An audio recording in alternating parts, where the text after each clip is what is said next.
ನಮಸ್ಕಾರ ಎಲ್ಲರಿಗೂ. ಇವತ್ತು ನಾನು ಉತ್ತರ ಕರ್ನಾಟಕದ ಸ್ಪೆಷಲ್ ಜುನ್ಕಾ ರೆಸಿಪಿ ಹೇಗೆ ಮಾಡೋದಂತ ಮಾಡಿ ತೋರಿಸ್ತಿದ್ದೀನಿ. ಇದು ಬೇಗನೆ ಕೆಡುವುದಿಲ್ಲ.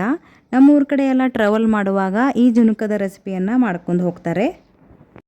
ಇಲ್ಲಿ ನಾನು ಒಂದು ಕಡೆಯಲ್ಲಿ 4 ರಿಂದ 5 ಚಮಚ ಎಣ್ಣೆ ಹಾಕಿದ್ದೀನಿ. ಎಣ್ಣೆ ಸ್ವಲ್ಪ ಕಾದ ಮೇಲೆ 1 ಚಮಚ ಸಾಸಿವೆ, 1 ಚಮಚ ಜೀರಿಗೆ ಹಾಕ್ತೀನಿ. ಸಾಸಿವೆ ಜೀರಿಗೆ ಚಟಪಟ ಅಂದಮೇಲೆ ಕರಿಬೇವು ಹಾಕ್ತೀನಿ.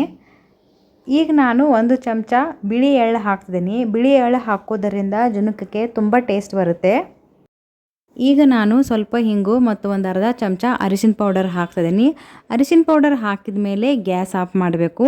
ಗ್ಯಾಸ್ ಆಫ್ ಮಾಡಿ 2 ಚಮಚ ಖಾರದ ಪುಡಿ ಹಾಕ್ತಿದ್ದೀನಿ ನಾನಿಲ್ಲಿ.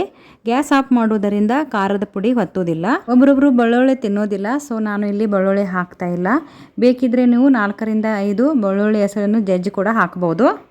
ಈಗ ನಾನು 1 ಕಪ್ ಹಾಲು ಹಾಕ್ತಿದ್ದೀನಿ. ಹಾಲು ಹಾಕಿದ ತಕ್ಷಣ ಗ್ಯಾಸ್ ಆನ್ ಮಾಡ್ಕೋಬೇಕು. ಹಾಲು ಹಾಕೋದರಿಂದ ಜುನ್ಕಾ ಬೇಗನೆ ಕೆಡೋದಿಲ್ಲ.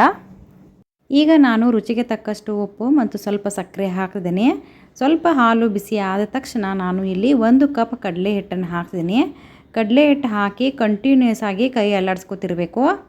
ಇಲ್ಲಿ ನಾನು 1 ಕಪ್ ಹಾಲಿಗೆ 1 ಕಪ್ ಕಡಲೆ ಹಿಟ್ಟು ಹಾಕ್ತೀನಿ. ಈ ರೀತಿ ಕಂಟಿನ್ಯೂಸ್ ಆಗಿ ಕೈ ಅಲ್ಲಾಡಿಸ್ಕೊತಿರ್ಬೇಕು. ಈ ರೆಸಿಪಿ ತುಂಬ ಟೇಸ್ಟಿಯಾಗಿರುತ್ತೆ. ಇದು ಜೋಳದ ರೊಟ್ಟಿ ಮತ್ತು ಚಪಾತಿ ಜೊತೆಗೆ ಸಖತ್ತಾಗಿರುತ್ತೆ.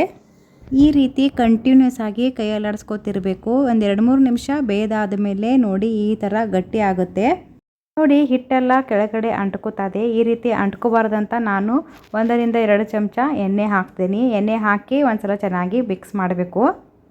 ಈ ರೆಸಿಪಿ ಮಾಡುವಾಗ ಸ್ವಲ್ಪ ತಳ ದಪ್ಪ ಇರುವ ಪಾತ್ರೆಯಲ್ಲಿ ಮಾಡಿ ಮತ್ತು ಸ್ವಲ್ಪ ಜಾಸ್ತಿ ಎಣ್ಣೆ ಹಾಕಿದರೆ ಇದು ಬೇಗನೆ ಕೆಡೋದಿಲ್ಲ.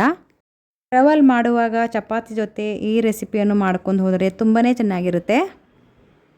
ನಾನು ಕೊತ್ತಂಬರಿ ಸೊಪ್ಪು ಹಾಕಿ ಒಂದ್ಸಲ ಚೆನ್ನಾಗಿ ಮಿಕ್ಸ್ ಮಾಡ್ತಾ ಇದ್ದೀನಿ. ಈ ರೆಸಿಪಿ ಇಷ್ಟವಾದರೆ ಪ್ಲೀಸ್ ಲೈಕ್, ಶೇರ್ ಮತ್ತು ಕಮೆಂಟ್ ಮಾಡಿ.